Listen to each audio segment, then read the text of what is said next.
Okay. Okay, what? 6-year, 2-month update on a hair transplant repair on a really cool patient of ours.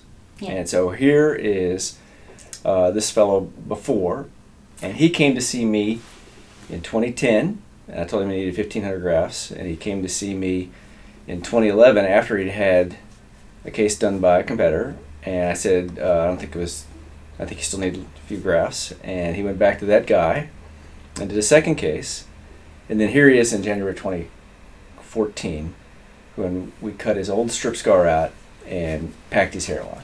And I think we've talked in other videos, he's got a little bit of this kind of goofy curve here that you see in all the hair transplant instruction books, but you never see in society. And so I don't do that kind of goofy curve, but that's what he came with, and so that's what we kind of had to work with. And so here he is now 6 years and 2 months, and he just stopped by about an unrelated issue. He's one of our vendors now. We liked him so much, and he looks good. He did this little video. All right, so I can use your face, right? Yeah. Okay, so we did you sometime like 8 or 10 years ago, right? Yes, and you were a repair, and I gave you grief for having a $20,000 sofa and a Ferrari. And then you had your hairstylist do a video. I thought that was awesome. Yeah. And now you look like Bradley Cooper. walk over there, Wendy, and come and say, hey, we liked you so much, we switched. You became a vendor for us, and you're doing good, and you just stopped by through the area. Man, you just look awesome. Looks great. Any complaints, praises, anything, you know? And everybody thinks it's natural, so. And girls pull on that hair and stuff. Oh, yeah. Right. It doesn't fall out. So. anything you want to tell these characters who would be watching this? No, it's just fantastic. Okay. I came in to have it repaired and couldn't be happier with the results. All right, thanks, man. So what do you think, Wendy? He let you use his face. He did. didn't let us use the face before. Right. Yeah. And he actually did a video 2 or 3 years ago that we put up, and No, he had his hairstylist. hairdresser. Yeah. And he had his hairstylist from out another part of Virginia do a little video, and we posted it. It's probably 200 videos down from the top. Okay, this is Sherry Young. Sherry is a hairstylist. Sherry, how long have you been doing hair? 13 years. 13 years. And I came to you, and you started doing my hair about 6 months ago, a year ago. Yeah. And at the time, I had a hair transplant about a year prior to that. And did you have any idea that I had it done? What were your thoughts?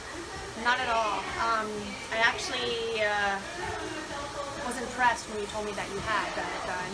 I did not recognize anything, and I've done probably, I don't know, in 13 years, hundreds of clients that have had it, and you can tell immediately because it's chunky, you can see the root, it's real thick, and yours look really natural. I had no idea until you told me. And you couldn't see any scar tissue, anything like that? Wonderful. In your experience, when you have guys that come in that have had hair transplants done, how does that affect their demeanor, their personality? I feel like the guys that did not have the best job done, they're not as happy. It's very few that come in that feel more confident, because I feel like that's the one thing that can make you like depressed or not feeling less confident. But I feel like the people who've got a good job, they're much happier, and I feel like they lift their head up higher, like they're just much happier with their life. Great. So the takeaway is a good hair job is going to build self-confidence. It's going to make you look good. Absolutely. Great, Sherry. Thanks so much. Thank you. So and I give him a lot of grief because this is a dude that's got a lot of zeros in his bank account.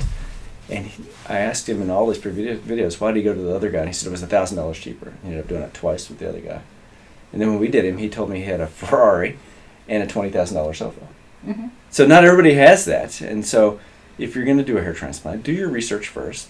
Don't hunt for a cheap bargain and then have to do it again and again and again. Try to do it right the first time and educate yourself. Look at a bunch of our videos. Go to the various forums that are associated with hair loss. Most of them are pretty good and give you a really quite decent information on what different doctors do and what their philosophies are. And don't pick a doctor off of some little ad that pops up, or I want to say that the people that keep calling us for advertising all the time, just do some research before you do surgery, whether it's a hair transplant or a facelift or a gallbladder or anything like that, right? So do your research. We can help you. Give us a call, and thanks for watching.